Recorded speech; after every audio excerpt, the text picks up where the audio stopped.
Well, I don't know about you, but when I make a kit, I get really excited and I think, oh, this is the most fantastic kit. It's the best kit ever.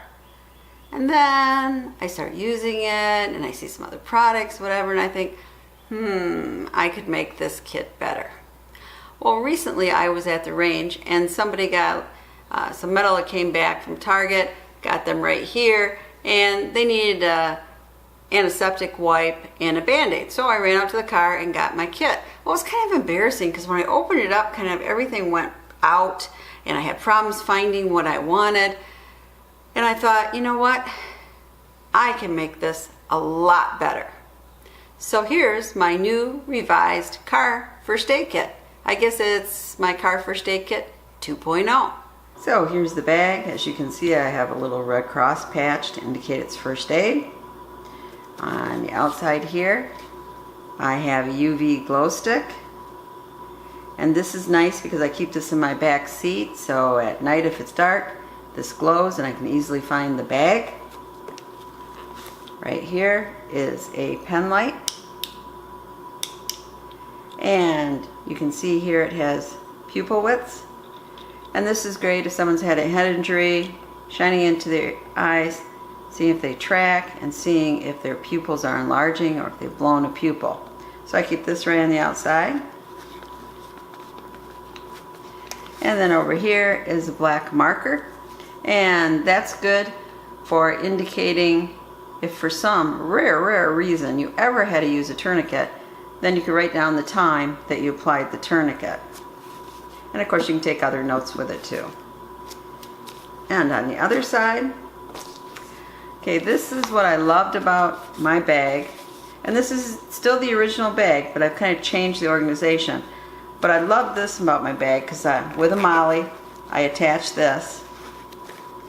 And, okay, here I have my pulse oximeter.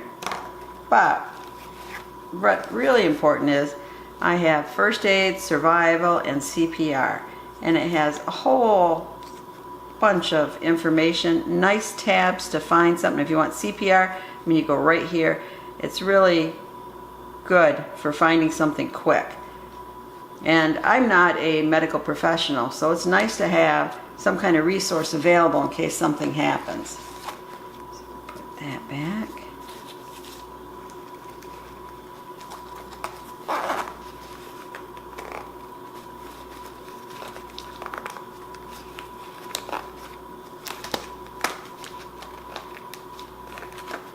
Okay, then on the side here, I have easy access scissors, you know, great if I have to cut through jeans or something. And here you have this little rip, easy rips, and right in here I have a tourniquet, so fast application. And over here I gotten this on Battle Box, but can you see in here you can easily pull out gloves. So again, they're right on the outside before you have to even go inside your bag. Now we'll open the bag.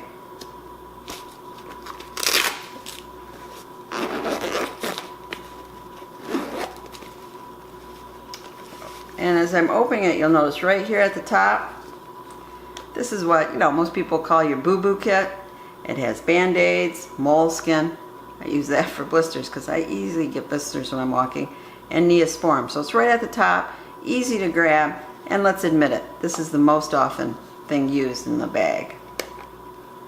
So you just open it up. See, I got a tube. I have some here, disinfectant wipes. I have Neosporin, and then assorted bandages. So right at the top, don't have to go through the whole bag. I can find something easy. Okay. Now I'll open up the bag here. So on this side we have the Quick Clot Combat Gauze. Here is that thing that you put up the nose, nostril, right, to help breathing, whatever. Doubt if I would ever apply it. However, if there's an accident, maybe there'd be a medical professional. They could do that. I really thought about, should I even have this in the kit?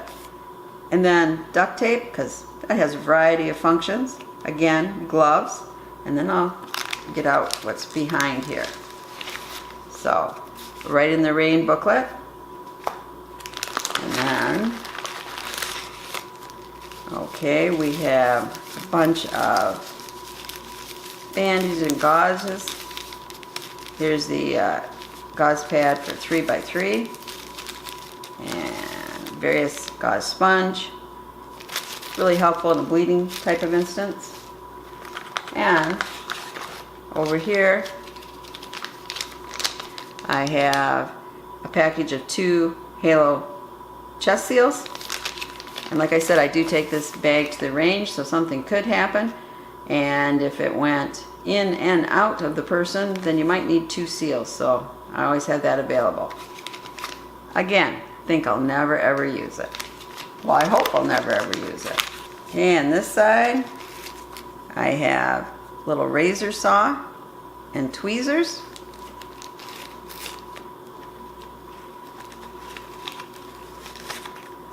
A syringe.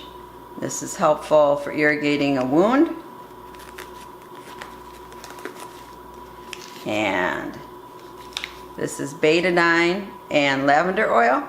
And we use lavender oil a lot in this family. It's great on burns and on bee stings and other things. So always carry some. Of course, right here, in case you have to do CPR, a little mask. And let's go into the back pouch. Oops, I forgot right here. We have 2, and these are disposable thermometers. Take somebody's temperature, see if you got an infection. So here's the suture kit. It also has skin glue and another irrigator. It has sutures in it. It also has the little steri strips. And let's admit it, chances of me ever using a needle and suturing up something is very, very small. But in the back here, I do have zip stitch, and that I can see me using. You know, I don't have to puncture the skin. It's pretty easy to use and can do the same as actual suturing. So I include one of the wound closure devices from Zip Stitch. So here is a little kit that I have my surgical tape and tampons and sanitary pads. And of course, these are dual purpose. They can also be used to absorb a lot of blood in a bad wound case. So I keep that here. I have 2 big packs of gauze. I think a lot of people, when they pack their kit, do not have enough gauze in it, and you'd be surprised how much you could go through in a wound situation. And then at the very back, I have an N95 mask. That's it for this side. Now, you see this bag has a little bag in it. It's got mesh in it. Let's open that up.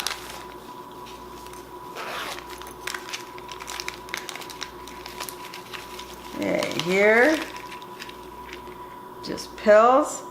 I have some aspirin, Tylenol, some antidiarrhea, and allergy medicine like Benadryl. And this was actually part of a bigger little kit, but I just took off the top to use in here. And we have some hydrocortisone cream, some floss, and this is for treating poison ivy, IVX.